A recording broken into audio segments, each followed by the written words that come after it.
Four-way podcast, man. Yo. Four-way podcast.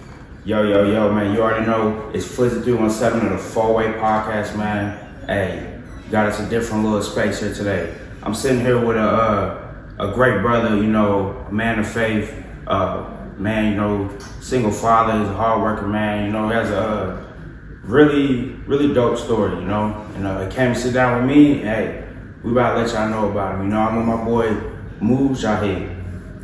Hey, how you doing today, my boy? Do you believe in me and everything? You know I can man. Only see the mistakes in you. Hurts when they only see the mistakes in you. Broken abuse.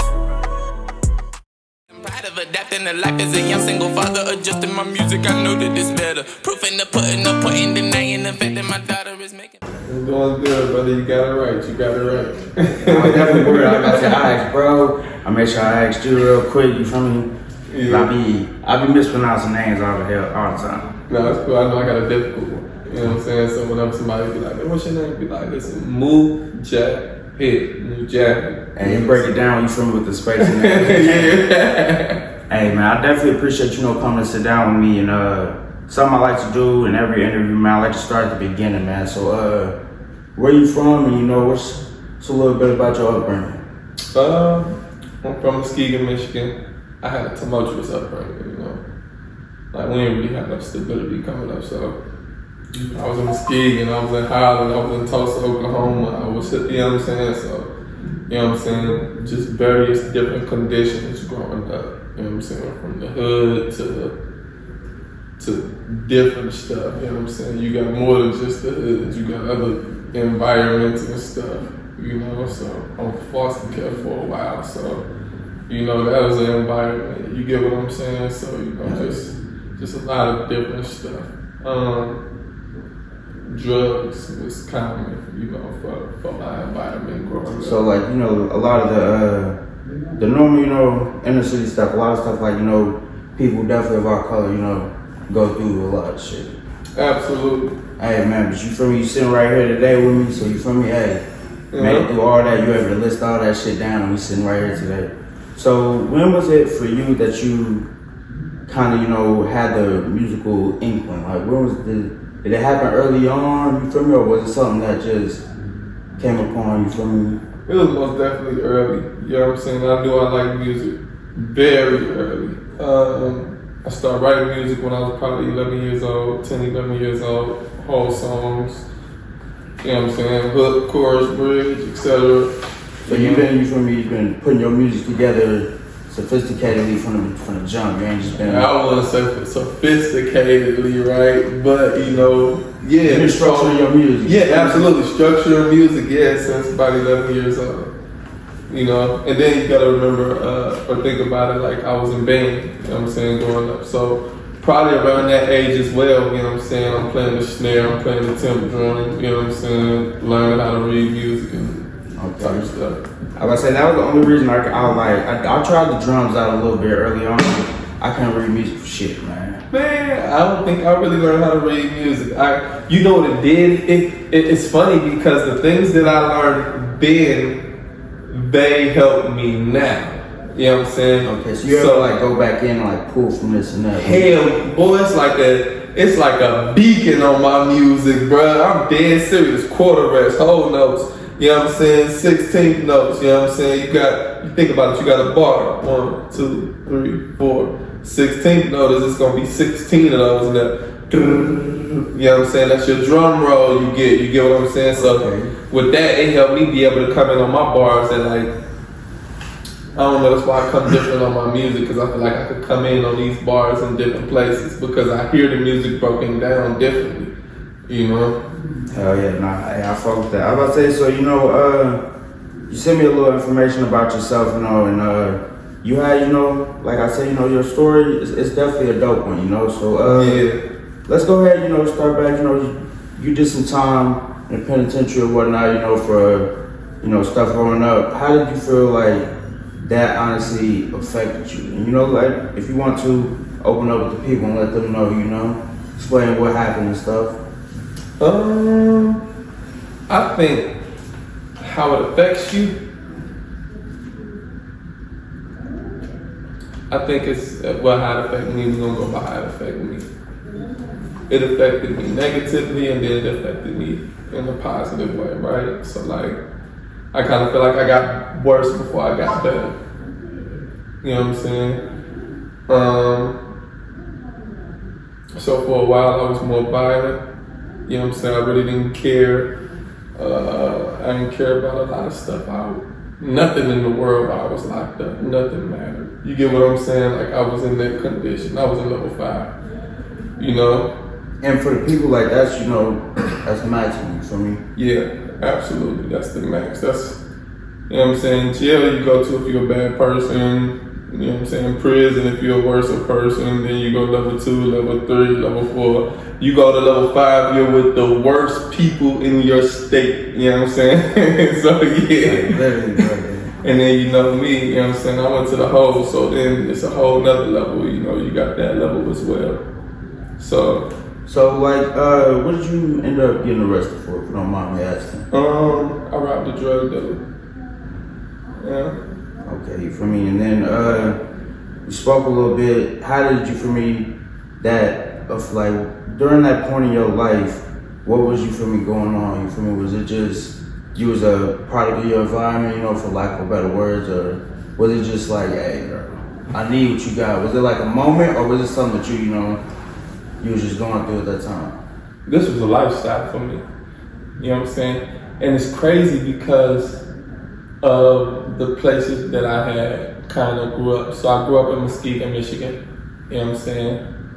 And you know, that's kind of a rougher environment. But then, you know what I'm saying, my mother moved me from there to like Holland, Michigan, which is kind of not the roughest environment that you would be in. You know what I'm saying? But because of the condition that I had at my home, my condition at my home is what conditioned me for society. You get what I'm saying? Yeah, so that's how you carried yourself, just based off, you know, how you was coming up. Yeah. So in my home, I'm conditioned to be a certain way that is absolutely just different from society, period. You know what I'm saying? Like, it got to a point where, when I was a kid, it got to a point where when I went to hang out with kids from school, like, that was a field trip. But then when I get home to this crack and these street shits, you know what I'm saying, and all this shit at the crib, this is life. You know what I'm saying? And then getting with these kids and stuff from school, that's just like, it's just petty at that, like, for me, it's just fun, you know, like. You know what I'm saying? It was like a field trip or something, you know what I'm saying? Then it's like, nigga, you get back to life. You know what I'm saying? It's back to this, you know what I'm saying? A lot of drugs, a lot of just that type of, you know what I'm saying, lifestyle. And then, so, you know, along the journey, you know, you found faith, and you found it in the Muslim faith and the Quran, you know. So how did you go about, you know, finding your faith, and like, what moment would you say where it was like, you know what, I need to sit down, I need to chill out, bro. You feel me? Wild.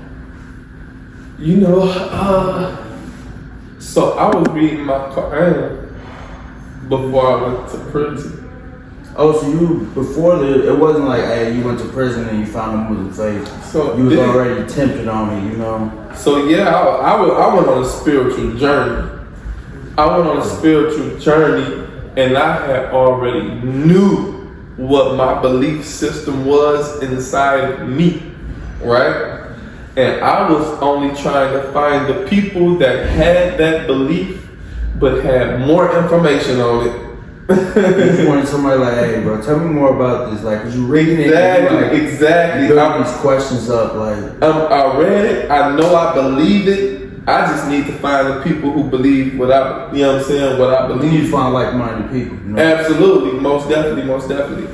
And you know, when you're dealing with Islam, that's a journey in itself, because you have these different people, right? You have the Nation of Islam. You know what I'm saying? Then you got the More Science Temple of America, and they say they follow Islam. You get what I'm saying? So you got to figure out, okay, you start to listen to what these people saying, and you start to see, does it say what you agreeing with in this Quran? You get what I'm saying?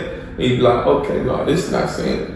they not saying the same thing. They saying something different than the book is. You get what I'm saying? Like once you hear him preach, it's like, that don't Yeah, exactly. That's not. So, and it's funny because the conversation come about because it's a Christian cat from my city, from Muskegon. He said, man, nation. He said Islam. Y'all believe in heaven and hell. I said, yes, we do. You know what I'm saying? We believe in the hereafter. You know what I'm saying? We tell you explicitly. The hereafter, you know what I'm saying? You're going to be judged by your actions. You saying the hereafter? The hereafter, right? Yeah, the day of judgment. You get what I'm saying? When everybody get judged for their sins, everybody get resurrected. We all died and we come back. You know, that sort of conversation, right? And he said, no, Muslims don't believe in that. And then he called one of the nation guys over, such and such X. He said, man, what's hell in hell to you? He said, oh, it's a mind state. Said mind state, like, what that mean? Now I want to hear what he said about this mind state. You know? So he said, oh no, that's not what I believe. Well, I believe exactly what the book say. You get what I'm saying? It's gonna be a heaven. It's gonna be a hell. It's gonna be, you know what I'm saying, ramifications for your actions and blessings for you if you do good. This is what I believe. You get what I'm saying? This is what makes me whole as a person. This is what it gives you purpose. You know, it gives you something to. Yeah, absolutely. You know what I'm saying? So it was like finding the people who believe that thing, right? And then it wasn't difficult. You know what I'm saying? I found the Muslims. You know what I'm saying? And you know, just start furthering my understanding, learning Islam. But you know, with that comes, you know. And so you're doing all like when you're trying to like find these people, you're trying to learn more about the Quran. That was in the midst of all the tumultuous things that are going on around you and like the lifestyle you're living. Was it? So no, actually searching this aspect I'm speaking on. I'm actually in prison now. When I'm comparing Nation of Islam to Moore Science Temple of Islam, and you get what I'm saying. When I'm actually doing that, this is already in prison. But before prison, there was I had seen the movie on YouTube. There was a lot of stuff being propagated. And at the time that I seen it, I believed in Christianity. When I was done watching it, I didn't have faith in my Christian belief anymore. You get what I'm saying? You had a lot of questions that absolutely by you for me. Absolutely. And this is the danger of giving somebody half of a piece of information and not giving them the whole piece. I later found the whole information. You get what I'm saying? But when you give somebody a piece of information, you don't want to shatter somebody's whole belief in God. You know what I'm saying? Because you have a piece of information, don't give them the second piece of information. It's a way that you get what I'm saying? You definitely want to make sure that you're teaching people. You gotta either teach it all or you can't teach it piece by piece and what pieces, fit your belief. And I've seen that a lot. That's why absolutely. Growing up, my grandmother was like super heavy in the church. And I remember like going to church with them versus like seeing church stuff on TV versus, reading over, paraphrasing the Bible, whatnot. You just see like, oh, you say this because it helps with what your mission is. Absolutely. They're saying this because it's helping with their mission. And then the whole time, the book is telling the whole thing, and the way y'all preaching it just don't add up. Absolutely. So the way that I learned initially, led me to say that I was atheist. So at about 17 years old, I was telling people I was atheist. I don't believe in none of that stuff. You know what I'm saying? And which is crazy, because like at that, like to be 17 years old, that is a very that's a pivotal point in your life, especially, the way you're being raised. And then now it's like, oh, I'm getting older, so I got to figure out something because I want different, Yeah, absolutely. And I think I had always had a core belief in the Creator, because even when I went to foster care, I go to foster care probably about 16 years old, right? About 16 16 years old, I go to foster care. And, I was like a counselor in the Savannah program every Wednesday. You know what I'm saying? I'm one of the counselors or whatever, you know what I'm saying? Captain of the teams, et cetera, so I always had something to do with something, you know what I'm saying, that was dealing with, the way people shape their lives and the way, belief systems are being, or just serving in the cause of the Creator. You know what I'm saying? Whether it was with the Christian people I was with, you know what I'm saying, or whether it was with the Muslims that I was with. You know what I'm saying? Whichever side we was on, we was gonna be doing something positive. Okay. You get what I'm saying? In my life, you know what I'm saying, growing up, as far as that aspect went. You know, so yeah. I was about to say, and then while you serving all this time, I saw that, you know, you went on a 26 week, where you just like wasn't and you was, you know, so would you call that a food strike, or like how do you? I was strike. That's 26 days. I'm strike. And then just give me like some insight on, you know, like was it because of the conditions within, you know, the facility that caused you to want to go that route? Say it again. I was about to say, so what was like the lead up for like that to take calls for you? Where it's like, yo, I'm not about to eat, like y'all better. There was a whole lot of violence. You know what I'm saying? But this ain't violence from inmate to inmate, this police on inmate violence. So it's the conditions of the facility. The conditions of the facility. Yeah. This IMAX level 5, you know what I'm saying? So you got different level 5s. You know what I'm saying? I've been to Marquette level 5, I've been to IMAX level 5. And then you got Berry level 5. You know what I'm saying? This is in Michigan, so. And that's 3 different facilities? Yeah, 3 different facilities. So I've been to 2 out of the 3. You know what I'm saying? When you go on the war with the police, you know what I'm saying? It's a different type of war though. You know what I'm saying? Cause you in the hole. You in the hole and they harm you, like we in one block. You know what I'm saying? They doing whole ass shit like they'll try to break your arm in bars, not let you go to your showers, come through, gas your ass, you know what I'm saying? Just all this little. So all like the stories that people hear and like where it's almost like it's like rumors, you had firsthand, you know. Oh yeah, hell yeah. You gotta think I had a $7 million lawsuit on their ass. You know, but I let it go because I didn't want me trying to sue an individual, you know what I'm saying, to hinder with, you know, me getting out of prison. I got a 25-year tail. You get what I'm saying?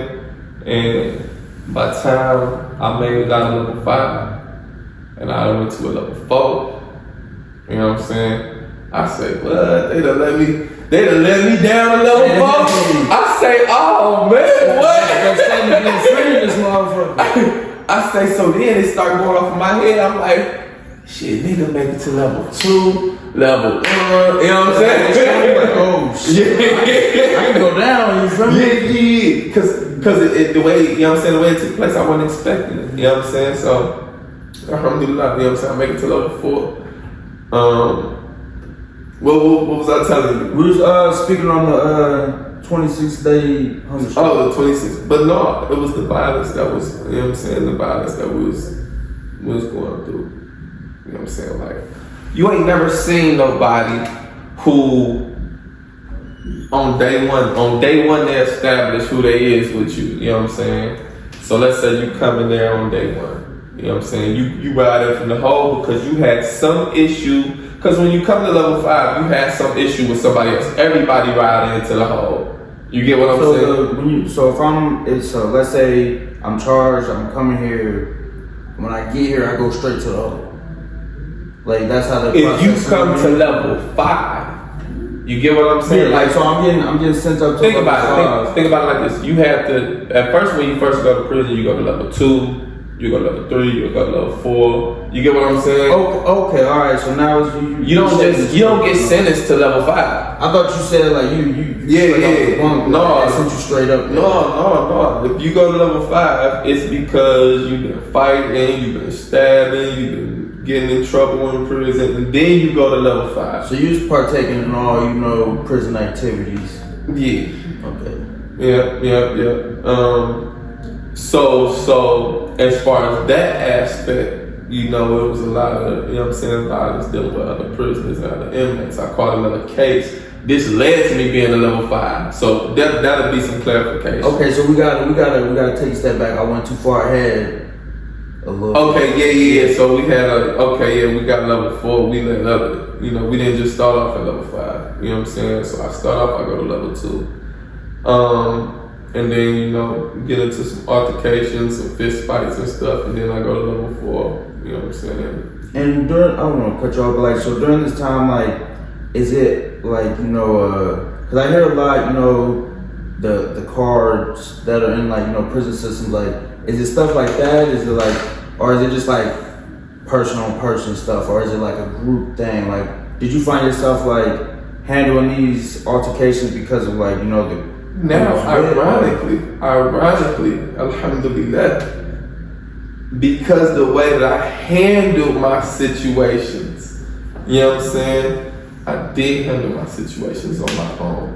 You know what I'm saying? I didn't go get groups like a lot of other people went and got groups. You feel me? Because I didn't have a group. Nigga, I ain't in no game. You know so when you got there, you was just doing your time. You wasn't, you know, trying to absolutely click up nobody, you know, hey, like. But I still had like occasions. You know what I'm saying? And then I still was from where I'm from. So, you know what I'm saying? You're going to have your circle of the people that's from your hood. Off bail, you know what I'm saying? You're going to be with people from your hood. You know what I'm saying? So,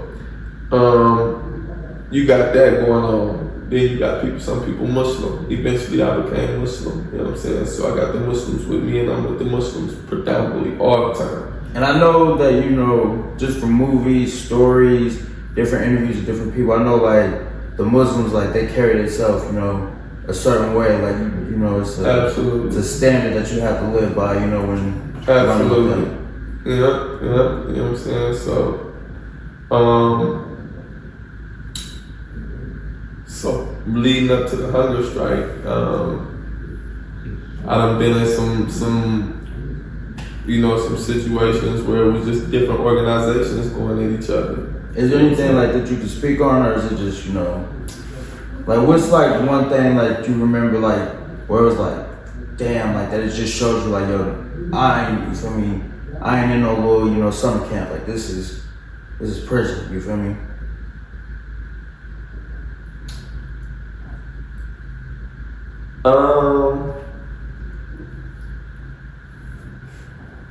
I think I realized that prison was really prison in 2000, and you know, because I realized that when I went to Gladiator School, you know what I'm saying, MTU, you know what I'm saying, MTU, that's called Gladiator School. I realized it then, but when I got to MR, at first I was in one block, you know what I'm saying, then, you know what I'm saying, I was I block, you know what I'm saying, you got I block and you got J block. J block is a whole nother prison. I block has a level 2 on the backside, so when it comes to level 4, it's only really half of that coming out. You get what I'm saying? Because the other backside is a level 2. Yeah. You know what I'm saying? So J block, no, this is all level 5. They got a predator rock on the bottom. This is all the most heinous predators that you finna hear about. They all on J1. They got all the sissies and stuff up on J5 in the back. You get what I'm saying? Like it's set up, it's different. It's set up all the way like they got a system going on. But when you hit the yard, everybody out there. You know what I'm saying? It's a battleground out there. It's just, it was different. You know what I'm saying? So once I got moved from here to over here, and then I had my altercation, you know what I'm saying? I had to take care of what I had to take care of. Yeah, I had to maneuver how I maneuvered, you feel me? You know, I think what really let me know that it was what it was gonna be, and I had to stand on how I stand, was when I had an altercation with a person. And I think this happened on J5. It's on the inside. You know what I'm saying? You know, outside the backside, all type of shit breaking loose over there as far as they go. You know what I'm saying? Yeah. Inside, it's all, you know what I'm saying, mainly young guys, gang members, etc., etc. So we on the inside have an altercation. He pull out a big old knife on me. You know what I'm saying? I pull one back out on him. Situation happened. He wound up going to the hospital. I go to the hole. People come out in the morning. Everybody popping off, fighting violence against each other, whatever it may be. All of them go right out to level 5. This is how you get to level 5. You get what I'm saying? something just took place, a bunch of people got into it, boom, now y'all all go to level 5. That's how you get to level 5. So that's why whenever you say you go to the hole and then you go to exactly, because they're not just gonna throw you in level 5. You had to do something, go to the hole, and then once you get out the hole, then you want a level 5 compound. You work your way down from that level 5 all the way into Okay. Right. So I had that situation take place. Everybody ride to level 5. I'm the only person that don't ride to level 5. I get right back on the 21 days in the hole. I get right back on the compound. But when they send me back to where I'm going, they sent me right back to where the group of people who I just got into it with, all them niggas at. You get what I'm saying? So it's like, hey, round 2 in this bitch, literally. Yeah, absolutely. It could have been that. You know what I'm saying? It could have been that, but you know, we talked it out. You know what I'm saying? The reality is, I had did some time with the person who was calling it over there. You know what I'm saying? 2, I did what any man would have did, bro. He pulled a knife out on me, and I told him to go to the yard and talk to your bros in the morning, and they gonna tell you everything. Go to the yard, talk to your bros in the morning, they gonna tell you everything. Yeah, do this like that. You get what I'm saying? You know what I'm saying? And it's 6 of these niggas up here. It's 6 of these guys up here. So when I'm telling him this, he know he done stumped other yards with me. I'm like, bro, he left me no choice. Like, I ain't had nothing to... Like, you know I ain't just for me go out the side of my neck and just jump on him. Like, and you know me, you know what I'm saying? So It was one of those type of situations. So again, like a lot of times when I did have situations in there, my character and who I was and the fact that I really don't be bothering nobody stood out more for me. You know what I'm saying? And then so where do you find like, cause like, not like a calm, but like where do you find this like, you know, embodiment, the way you move, just not, cause it don't seem like you just in there crashing out. It don't seem like you feel me, you wild, and you seem pretty like, with the way you're explaining it, it's more like you have a thought process going through, like you're thinking before you're acting, you feel me? So yeah, that's, you know, that right there is what probably makes me the most afraid, bro, because every time I personally get active, I'm gonna consciously, I know exactly when I'm going. I know exactly what I'm going for. You get what I'm saying? Like me, I'm not just crashing for nothing. I know who I ride for and who I don't ride for. You get what I'm saying? Like, you know, that's very, very, it's ABC for me, you know? Alright, so then you feel me, you got all that going on, you ended up making your way to level 5, and was it on level 5 where you had your hunger strike? Absolutely. That's and alright, so what was the key moment where you made the conscious decision and said, you know what, what was that action that happened, and you said, I'm done, like, I'm gonna make sure they feel this shit. Or when they just feeling nothing. Listen, first and foremost, when you do a hunger strike, they not feeling nothing. It's you making a statement, man, and hoping you get the attention of somebody outside of that administration, such as, you know, here I think it'll be Indianapolis, right? In Michigan it'll be Lansing. What's the capital of Indiana? Indianapolis. Exactly. Okay, so you trying to get the outside, the capital. You know what I'm saying? The capital bill. Because they're gonna be like, what the heck is y'all doing to them prisoners that got him? How do you go 26 days without eating? How do you go? You know what I'm saying? That's not regular for a person to say, I'm not gonna go. Something had to happen, you feel me? Something has to be happening. Absolutely. You know what I'm saying? They breaking people's arms, they spraying people with gas, they starving people on their own. You feel me? Like, they'll come by you when you first get there. You know what I'm saying? Like, oh, what's your name? Oh, yeah? All right, well, you ain't gonna eat today. We just want you to get started. Yeah, absolutely sadistic. You dealing with a sadisticness at a level that you've never seen before. It's on the level of American Horror Stories, the movie. You get what I'm saying? Like, you really, really dealing with that. And then you have the knowledge that there are people who actually walk around really like this. You get what I'm saying? So you like, yo, you know what I'm saying? Okay, you got it. these guards and these COs who behave in this certain manner. They let you know the type of reality that people are, and they get held out here in society for being heroes. You know what I'm saying?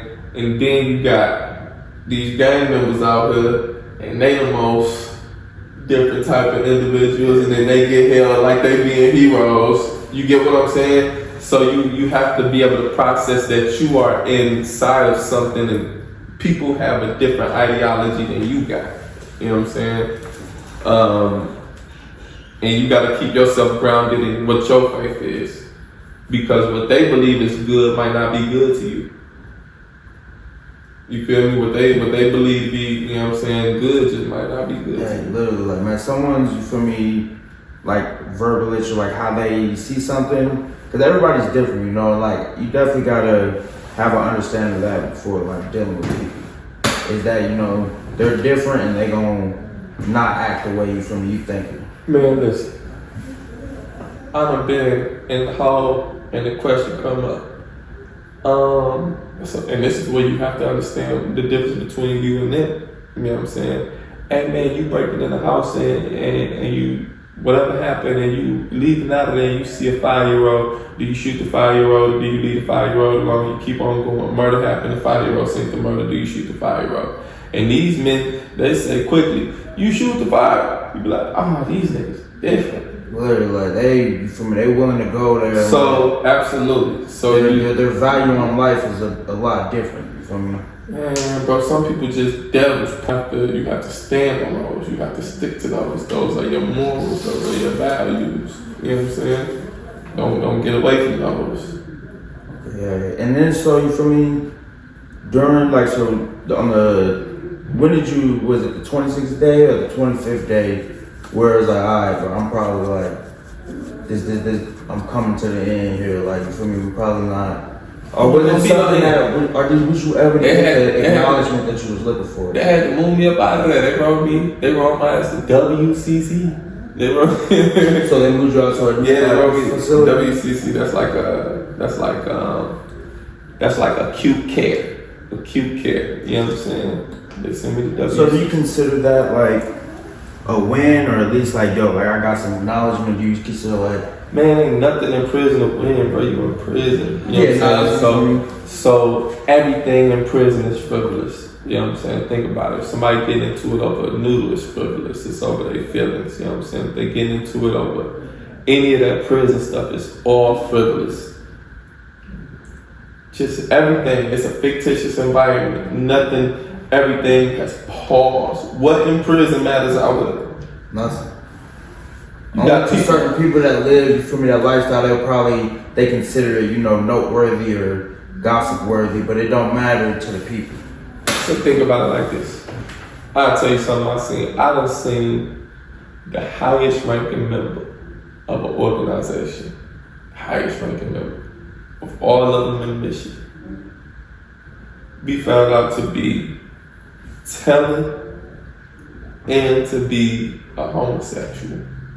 Which are like, you know, in that lifestyle, those are the two, like, you can do anything else in the world, nigga, but those two. Now think about it.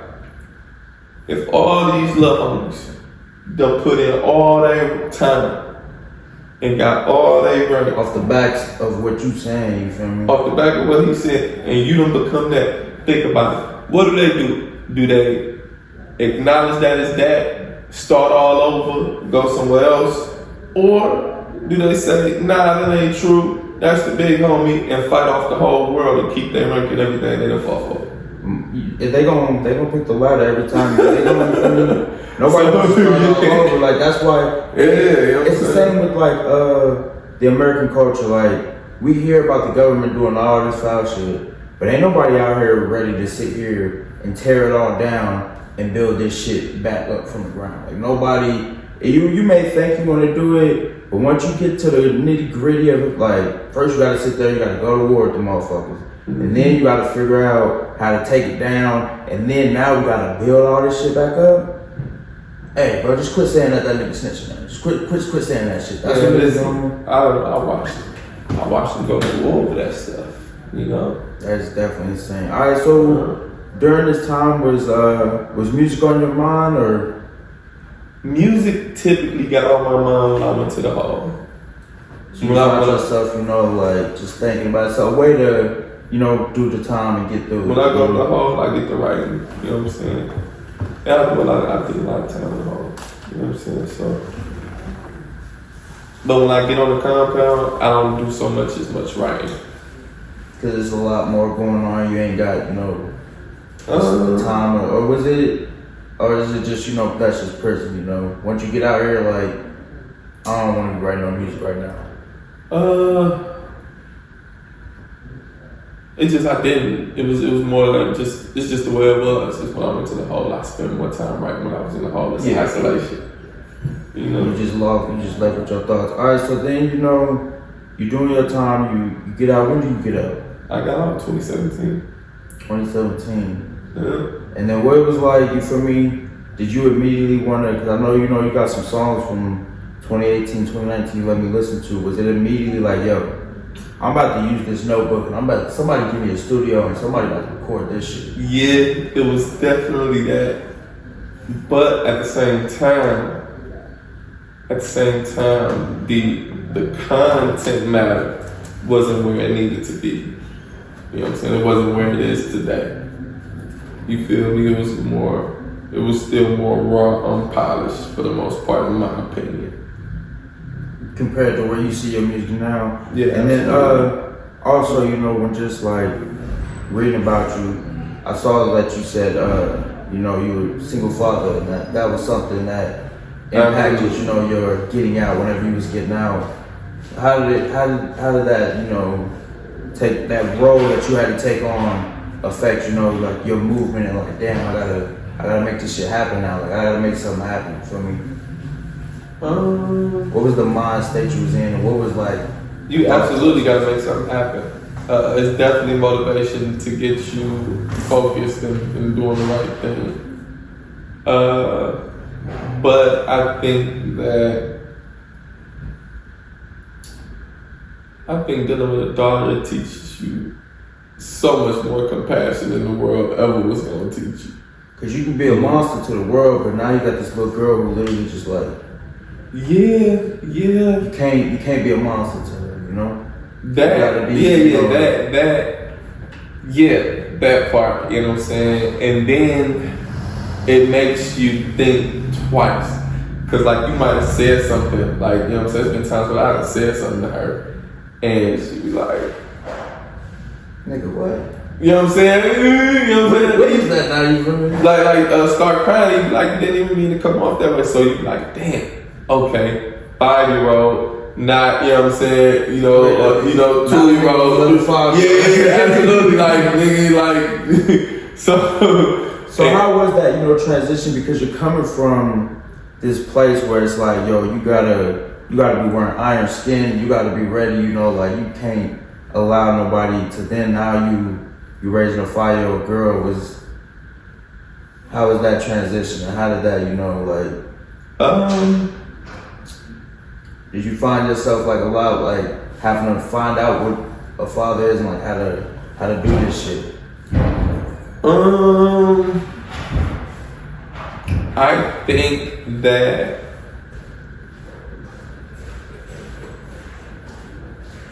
before I got custody of my daughter, I was around. There's layers to this story.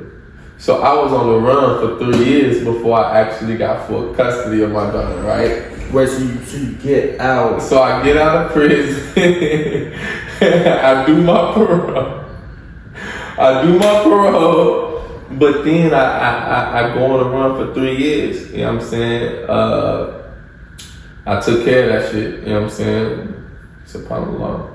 Took care of those things. Allah helped me beat that situation. Of those situations, it was like 6 felonies. You know what I'm saying? Damn. Yeah, you feel me? That's why I got a song. You know what I'm saying? I got a song about that one as well. But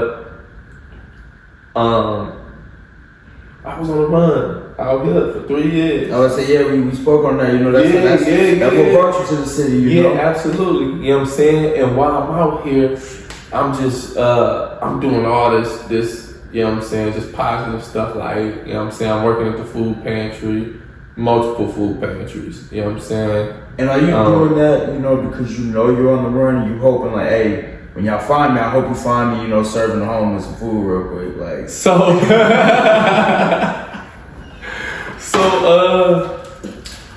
no, bruh. I'm doing it because I genuinely know that your condition is attached to your actions. That's very true.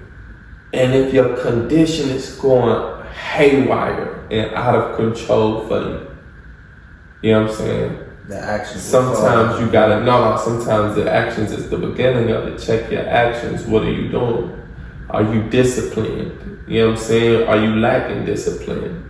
So when I seen all of, you know what I'm saying, I gotta go on a run, I gotta do this and all this shit, I'm like, yo, I know it's because I've just been undisciplined. I ain't been paying attention to none of the stuff that I know. And the things that I know is that I need to cling to this masjid. I need to cling to this positive stuff in order to make my life turn around and be what I know it should be. Okay, so you was like a soul searching moment. Like you have this bad stuff that's, you know, following you, but you're like, you know what? I'm not that, and I can, you know, Absolutely. I can change what I'm doing, and then when I start changing what I'm doing, it's gonna change, you know, the energy that's being received back upon me. Absolutely, you know, and I know that, you know what I'm saying. One thing I knew, even when I was, you know what I'm saying, locked up, is the people that you put yourself around, you know, is what you gonna be manifested in. You hang with people who don't care, you gonna stop caring here soon. So, you know, it was just being focused on that, putting myself in a better position, putting myself around more positive things. And in the process of that, I had myself around some good examples of positive fathers. You know what I'm saying? Strong black men, you know what I'm saying? And things like that. So when I got the call to tell me to actually come get my daughter, I had already been around some you know what I'm saying, good people. Seeing how they take care of their kids, you know how absolutely. And like I'm talking about in that 3-year period, I had seen a lot, you know. A lot. I'm talking about different cultures, you know, etc. So I felt like I was kind of prepared. You know, I went there with people in the course, actually turned myself in. That was probably the biggest part. You know what I'm saying? Like, you gotta turn yourself in right now. How did that feel? Because like I see it happen a lot, but like I'm, you know, me myself, I don't know. I just probably got lucky, but I haven't had to like be in like a position like that. How do you feel whenever you're like, damn, like these niggas consider just throw me back to where I was, you know? Man, listen, I didn't want to turn myself in because one, I knew they was trying to railroad me and not be fair. You feel me? Because originally I was going to court at first. You know what I'm saying? I was going to court, doing my court dates or whatever, you know what I'm saying? But the way they was talking to me with zero respect. You're not gonna not talk to me with no respect in this courtroom. I don't know who you think I'm gonna come back in here to be disrespected by you again over and over. Later, I'll stop coming back to these motherfuckers, bro. You feel me? You know what I'm saying? Hey, listen. I go back on the run, bro. Like, I'm trying to come do the right thing. You feel me? I'm trying to come in here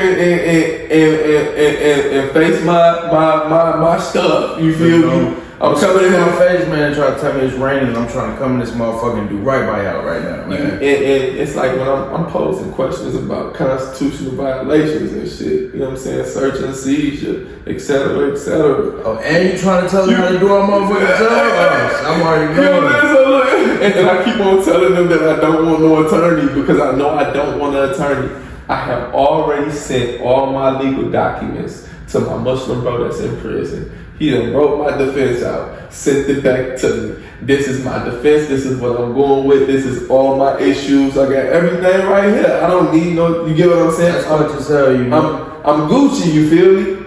But when he talking to me like this and he not letting me get no word in and he trying to do me how he doing me, I said, okay, hold this up. Hey, Mike, hold on to that. You hold on to that. Hey, I'm gonna give you a copy too. Boom. You hold on to that now. Oh, man, I ain't got time for that. Because I really don't, when it comes to that, I don't care. You want to see me or you want me to come to court, I don't care. You know what I'm saying? Honestly speaking, if I can live my life is however I want and that's how you feel, I don't care. No, honestly, I'm a huge believer in like sometimes these people took too much time for me to take care. Literally, man. I can feel you on that. And not just, just being, from an outside perspective looking in on different stuff. Like I'm always watching like courtroom stuff, man. If you go in there without a lawyer, the first thing they try to do is just downplay you. That's the first thing they're gonna want to do. You feel me? So then, you get your daughter. What was your next move in life like? And then how do you bring yourself to where you are right now? So it was getting my daughter, right? So now this is the next stage after that. The next stage is me coming back to Indiana, getting my crib. Right? And then moving my daughter from being with her auntie right now to being out here in Indianapolis with me where she can go to school. And then what was how did you get yourself, because like a lot of people that's coming from like a situation like that, to be able to like get to a point where like got your own crib, you getting stable. What was it? Was it your faith that really got you to that point? It was a lot of help.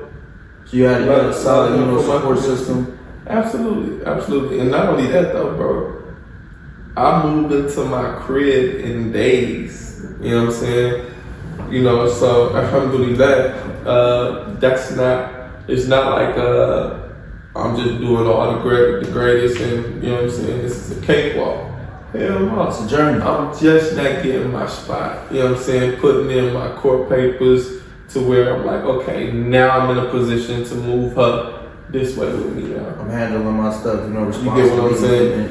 Absolutely. And then so after that, did it give you more time to, focus on music and try to find that, lane? Or is the music still that's just happening, here and there as, you're going through all this?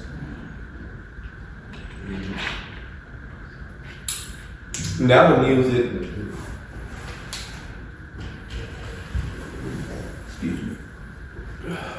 music, the music just comes now.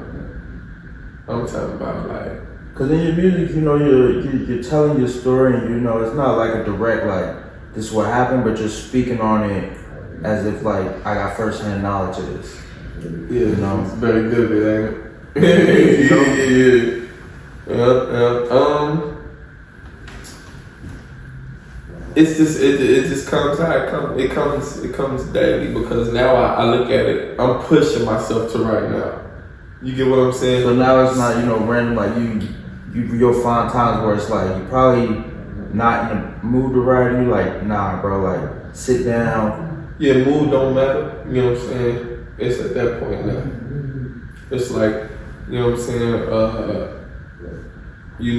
I write when I could be sitting here talking to you right in my head right now, like I write.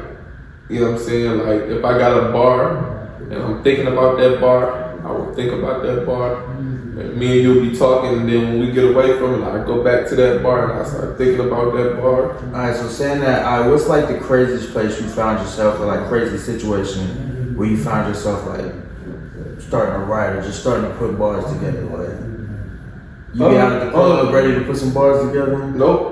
Level 4 basketball court. You know what I'm saying? I wrote a whole song on that mug, you know what I'm saying? And we run it back and forth. We at the field. So mid-game, No, we run it back and forth. They're like, you good? I'm like, yeah, I'm good. You know what I'm saying? I'm good. They like, nah, man, get off the court, man.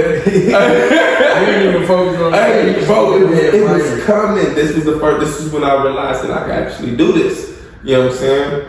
Because, you know, I think like the beginning, you know what I'm saying, first 15 minutes, I was like, okay.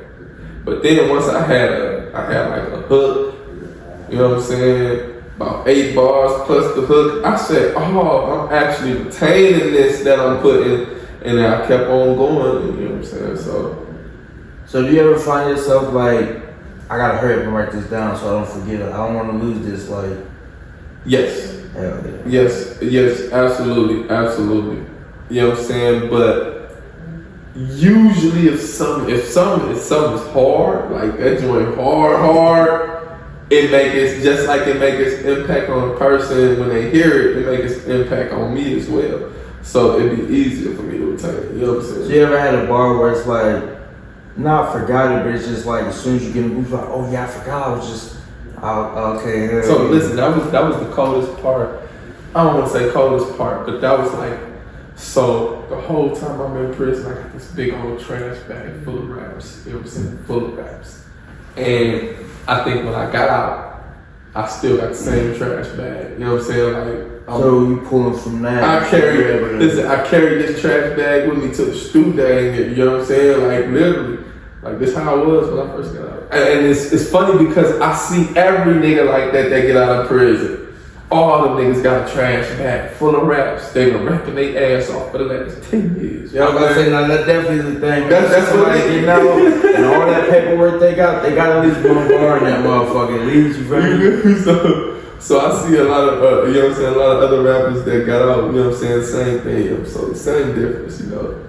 Alright, so one thing I always, like to ask people, we're definitely, we got 4 months left of the year. What's a goal that, you had this year that you've either accomplished, yet to accomplish, or something where it's like, the first thing I'm doing next year, man, I'm making sure like that I accomplish that? I think a goal that I want is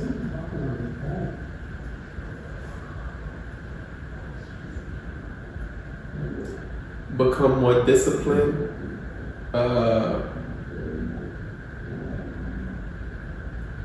Become more focused. You feel me? I definitely feel that. That's some of mine. Definitely heavy on the discipline. And making sure I stay goal oriented. Setting goals, making sure you got something that you're stay disciplined and focused on the bugs too, though. You know what I'm saying? Like dead serious. Like ain't no female that's gonna divert you from it. Ain't no, you know what I'm saying? You own that. You know what I'm saying? Like everything that you thinking about is going towards them goals. Like that's what I'm trying to be at in my discipline. Also, since you're not really from here originally, but you've been here long enough. You damn near. Oh, this is my second hood. Damn near almost 10 years, really. So, what's something that you seen, within like the indie music scene that like either bothers you or that you kind of enjoy? Because I hear a lot of different, it's a very mixed emotional thing, not emotional, but like very mixed feelings wise about the indie music scene. Either you feel like there's people who say like, oh, it's like very cliquish, people who feel like, people are big-headed, stuff like that. I don't see none of that. I honestly, me being from the outside and I only get the good. I only get the good from, the rap scene, the music scene, etc. because I don't accept nothing else coming into my life that ain't good. You get what I'm saying? So I can feel that, not growing up out here, you don't have the same ties as certain people when it comes to stuff like that. Because what I will say is, people in Indiana, they very clicked up. You know what I'm saying? Like, these people don't mess with these people. These people, you get what I'm saying? Like, you want to be aware of your politics a little bit sometimes. But because I'm not from here, I don't have anything to do with any of those politics. Literally, like, so, hey, you'll work with somebody and it's like, hey, I get you might not like bro, but if I get the chance to get a feature with him, I'm getting a feature with him. That just is what it is, you know. They ain't necessarily features with me. You know what I'm saying? It ain't necessarily features as far as, you know, because.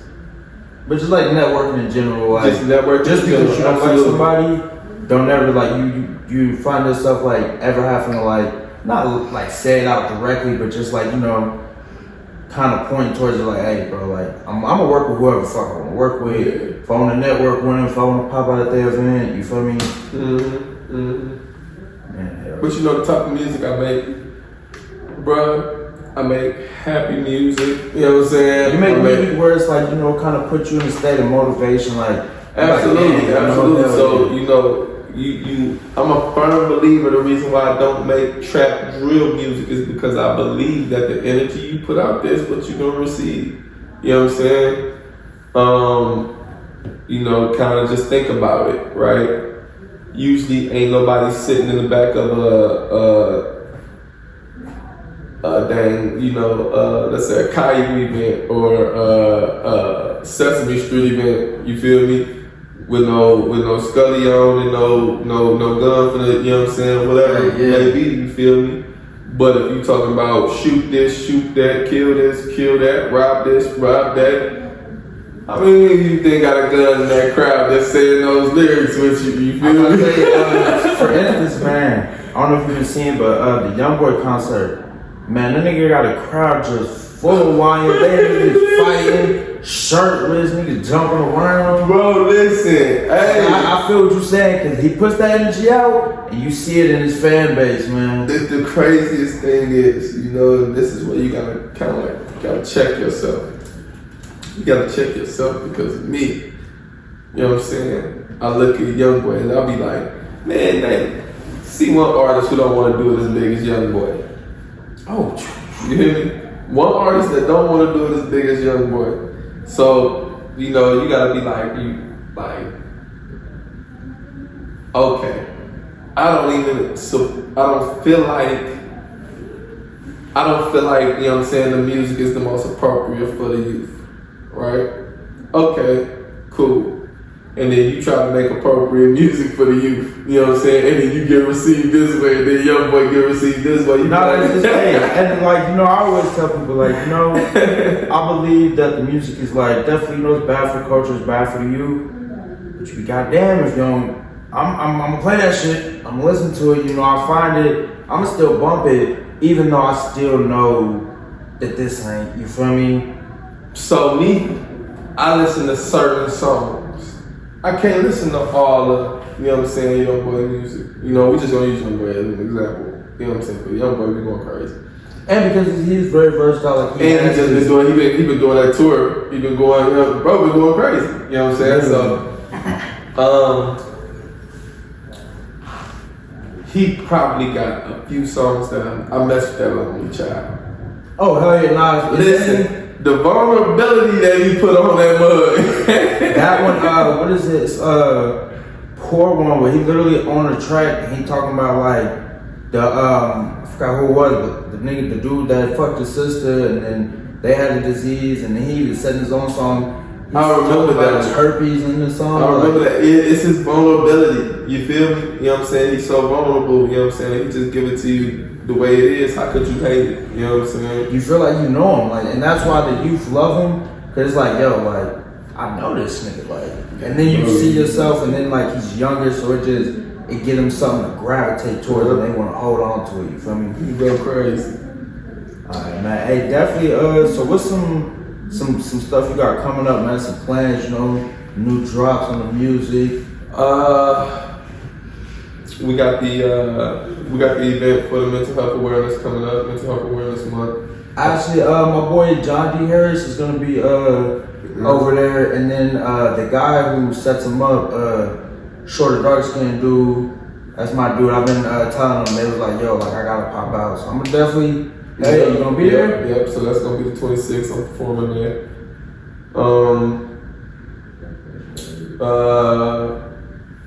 Got some singles dropping. You know what I'm saying? Singles dropping song.